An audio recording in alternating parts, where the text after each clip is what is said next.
مرشد ایسا عطر لگا دو،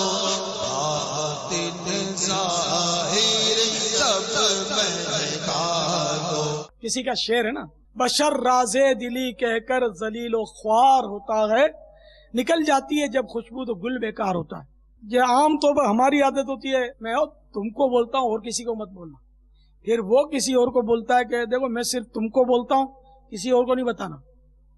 تو یوں پھر گھوم پھر کر جو ہونا ہوتا ہے بعض اوقات ہو جاتا ہے۔ راز واقعی ایسا جس کو چھپانا ہی چاہیے، تو اس کو چھپانے کا ایک ہی طریقہ ہے کہ وہ کسی کو نہ بتایا جائے، اپنا بیسٹ فرینڈ ہو اس کو بھی نہ بتایا جائے۔ کاش پیٹ مضبوط ہو جائے، پیٹ بہت ہلکا ہے ہمارا، کچھ اس میں سماتی نہیں ہے۔ نیکیاں نہیں چھپا سکتے تو بات کیا چھپائیں گے؟ نیکیاں بھی ہم بتاتے رہتے، حالانکہ کئی بزرگ ایسے ہوئے ہیں کہ وہ جب کسی کو خیرات بھی دینی ہوتی نا، تو ہم تو کیا وہ خاص خاص کو تو بتائیں گے، بلکہ دو چار کے سامنے بھی دیں گے تاکہ پتہ چلے کہ ماں بدولت نے کچھ خیرات کی ہے، صدقہ کیا ہے، سخاوت کی ہے۔ لیکن اللہ کے نیک بندے ایسے سے گزرے ہیں کہ وہ یا تو کسی نابینا کو دیتے تھے، آواز نکالے بغیر چپ چاپ اس کے ہاتھ میں رکھ دیتے تھے اور پلٹ جاتے تھے، کو پتہ ہی نہ چلے گا ہاتھ میں رکھا کس نے، کہنے جس کو دیا اس کو پتہ نہیں چلے، کیونکہ اس کو پتہ چلے گا دل میں وہ ذرا محبت پیدا ہوگی، قدر ہوگی کہ ماشاءاللہ اس نے مجھ پر بڑا احسان کیا۔ یا کیا کرتے تھے، پتہ ہے کہ یہ غریب مسکین آدمی ہے، تو رات کے کسی حصے میں بے خبری کے موقع پر اس کے اندر وہ رقم ڈال کے چلے آتے تھے، پتہ ہی نہ چلے کہ ڈال کون گیا۔ اگر کسی کو نہ بتائے، عمر بھر نہ بتائے، اور ایسا چھپ کر عمل کرے کہ کوئی بھی نہ دیکھے، تو ریاکاری سے بچت ہی بچت ہے۔ لیکن اپنے سے رہا نہیں جاتا، دھوم دھڑکے سے اعلانات ہوتے کہ میں نے یہ کیا، میں نے وہ کیا۔ ہمیشہ بولنے کے پہلے تولنا چاہیے کہ آپ کی نیت کیا بولنے کی، آپ ایسا کیوں بول رہے ہو۔ تو اب یہ ترغیب کے لیے بول رہے ہو تو اس میں حرج نہیں ہے، اور اگر اس لیے بول رہے ہو کہ لوگ آپ کی عزت کریں، سبحان اللہ، اتنی قربانی دی اس نے،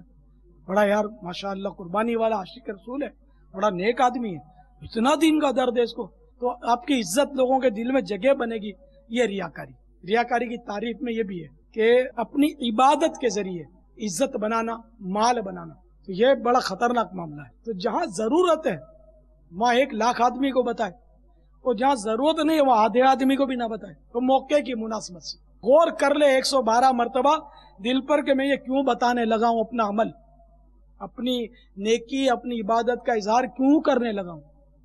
اگر آپ اچھی نیت پاتے ہیں، کسی کو بول دیں کہ میرے اوپر بدگمانی نہیں کرنا، میں تو اس لیے بتاتا ہوں کہ سب کو ترغیب ملے، اس کی حاجت نہیں، کہیں اس میں ہو سکتا ہے جھوٹ بھی نکل جائے کہ دل میں گدگدی ہو رہی ہے کہ لوگ میری عزت کریں، تو ایک تو ریاکاری، اوپر سے جھوٹ، کہ آپ کو کسی نے پوچھا تھا کہ تم ریاکاری تو نہیں کر رہے ہو، تو تب وضاحت کرے نا۔ اور یہ پوچھنے کی بھی اجازت نہیں ہے کسی کو کہ آپ بولیں کہ ریاکاری تو نہیں کر رہے ہو، کہ اس سے اس کا دل دکھے گا،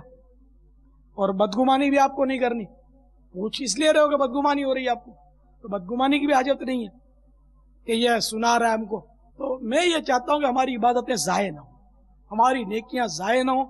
تو ہم بس نیکیوں کو کاش چھپانے کا کچھ ذہن بن سکے، ہمارا بن نہیں رہا،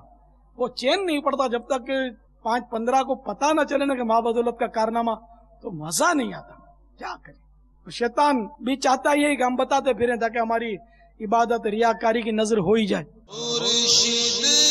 ایسا عطر